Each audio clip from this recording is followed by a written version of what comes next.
कपड़े धोने वाली बहू। शादी के पहले से ही विभा को कपड़े धोने का बड़ा शौक था। कभी नल के नीचे तो कभी तालाब के पास। अरे मेरी नीली वाली लुंगी नहीं दिख रही है। विभा की अम्मा, कहाँ रखी है लुंगी? अरे वो तो विभा ने परसों ही धोकर रखी थी आपकी अलमारी में, देखो वहीं होगी। वो ना मैंने आज धो दी, मुझे लगा कि गंदी हो गई होगी। अरे कैसे गंदी हो गई थी, उसे तो मैंने पहना भी नहीं। हे भगवान, इस लड़की के कपड़े धोने की आदत से परेशान हो गया हूँ मैं। जितना तो घर में राशन नहीं आता, उससे कहीं ज्यादा डिटर्जेंट पाउडर का खर्चा है।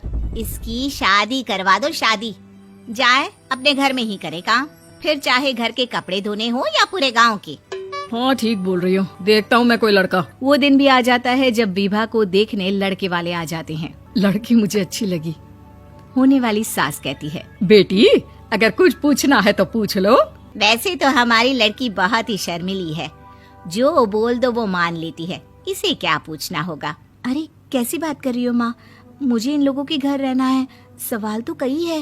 हाँ हाँ बेटा, पूछ लो ना, क्या पूछना है। आप लोगों के घर कपड़े कौन धोता है?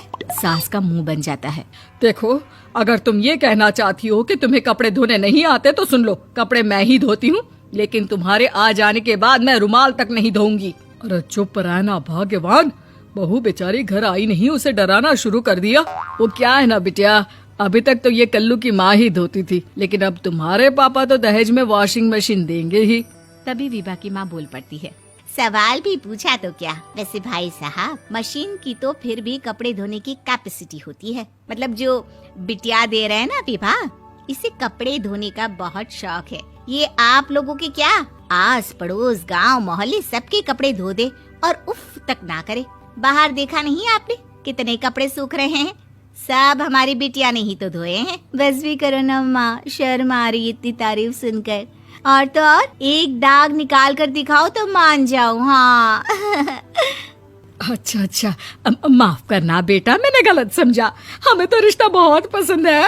और ऐसे जुड़ जाता है रिश्ता कपड़े धोने का शौक रखने वाली विभा का। उसकी शादी हो जाती है कोयला फैक्ट्री में काम करने वाले कल्लू के साथ। शादी के बाद अचानक विभा चिल्लाती हुई सास के पास आती है। सासू माँ, अरे सासू माँ कहाँ है आप? ये तो धोखा है, धोखा दिया आप लोगों ने मुझे।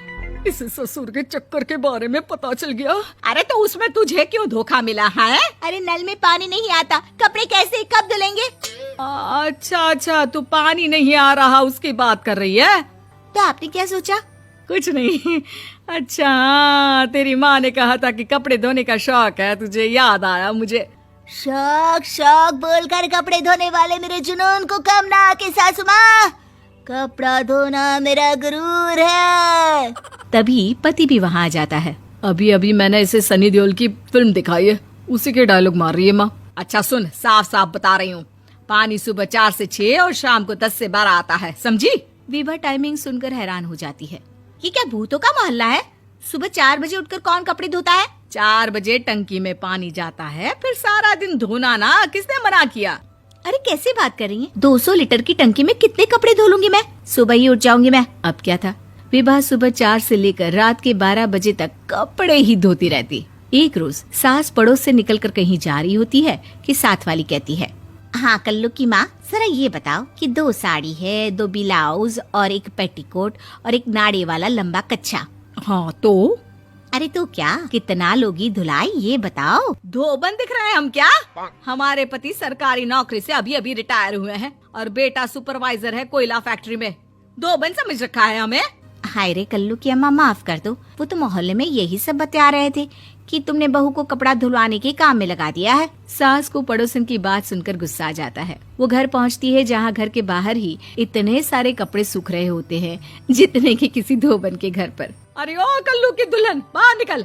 माँ जी यहीं आ जाओ, बाथरूम में चादर धो रहे हैं हम। अरे अभी हम धोते हैं, तुमको बाहर निकलो। ये आस पड़ोस वाले बोल रहे हैं कि हम बहू से कपड़े धुलवा कर उसे कपड़ा धोने वाली बना दिए हैं। अरे छोड़ो ना माँ जी, किन लोगों की बातों में आती हो? आस पास के लोगों का तो काम ही होता है कि वो किसी तरह सास बहू को लड़ा दे। बहू सारे घर के कपड़े धोती है, ये क्या कम है? बोलिए।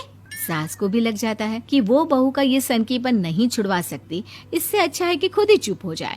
एक रोज सास और बहू मंदिर जाते हैं, जहाँ सास की साड़ी वहाँ खड़ी भीख मांगने वाली से मिलती है। माँ जी क्या बात है, आपकी साड़ी उस भिखारन से कितनी मिल रही है ना? हाँ हाँ देखो तो, दोनों की साड़ी मिल रही है। क्या बात है कल्लू की अम्मा, तुम खुद को तो अफसर की बीवी बताती हो और ऐसी सिंपल सी प्लेन साड़ी पहनकर घूमती हो। सिंपल और प्लेन नहीं है ये साड़ी। तो क्या सोने के धागे से फूल बने हैं?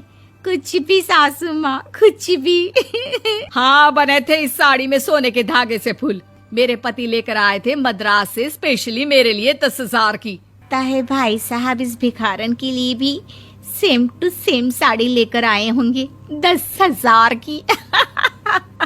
सास उस वक्त तो कुछ नहीं कहती, लेकिन बहू के साथ घर आती है और अलमारी से एल्बम निकाल कर लाती है। ये साड़ी देख रही है, ये वही साड़ी है जिसे मैंने अभी पहना था।